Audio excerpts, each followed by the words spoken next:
Got some very special people in the studio with me, as promised, members of Havana 3 a.m. Paul, how you doing? How's you doing? All right, man. Gary, howdy. Hi. Now, let's take care of the past stuff, and then we can get into the present. The future, yeah. Yeah, right. the future and the present. Can we get a shot of this, mate? Right here. Take a look at this. This is the CD in question. I understand this is the only one in the country so far. Got my hands on it. Havana 3 a.m., the first project. Now, I remember just reading, actually, where former members of the Clash said that you were actually a very big part of the spirit of the band, if not the whole spirit of the band, especially when it got to the album. By the time you got to Cut the Crap, I think everything, it really sort of turned that way, right? Yeah. What happened? What happened with the Clash? Well, you know, it's like we've been working together for about 10 years, and you know, we'd travelled a lot of places together and been through quite a lot of experiences. And I think at the end of the day, we sort of, I don't know, maybe as an example on stage, I'd look at Mick and I'd think, what a wanker, and he'd look at me and obviously thought the same thing. And Joe was sort of very much like in the middle, but you know, I think we just had enough of each other after a while, you know. What did you see them going through at the time that, or did you see them going through any of this? Were you friends back then? No, we didn't know each other. So how did you? Years ago. Okay. Now yourself, you had a solo career going. With there were two records in particular that did reasonably well in Canada. I know one video we used to play, "When Angels Kiss," which I used to always love that song.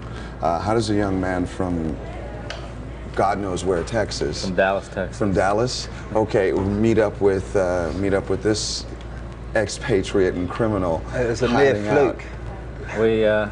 We met up in Los Angeles through a mutual friend, Steve Jones, from the Sex Pistols. And I was doing a bit of work with playing some guitar for him on his first solo tour. We were doing a tour with the Kinks, and we're getting ready to. And Steve, myself, and Paul, and our singer in Havana 3 a.m., Nigel Dixon, are all kind of motorcycle enthusiasts. And we just got together to ride one weekend, and we were just having some drinks and talking, and really didn't discuss music at all. So that was our first meeting, and Paul and Nigel came to a solo show that I was doing in Los Angeles, and we started slowly talking about music after that, and decided to try to write some songs for about a week. And the two songs are on our Havana 3 a.m. record.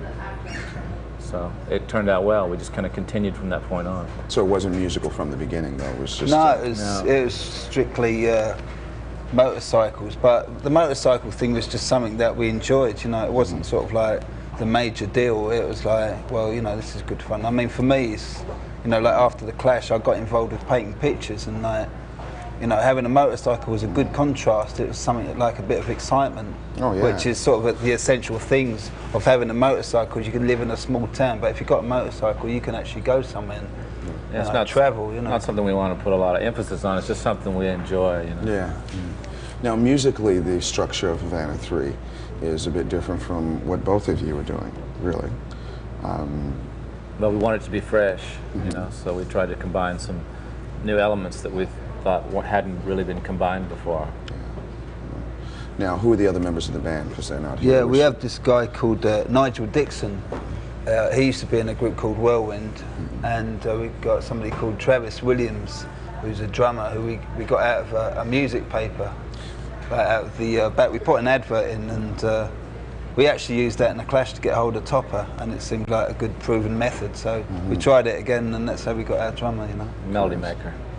Yeah. So it works. It does work. It's a Papers do form, work. you know. All right, then when are we going to see you across Canada touring at all anytime in the near future? Yeah, we're going to be this side of the world around about April. We're going to do a show up and down the country for about 6 months.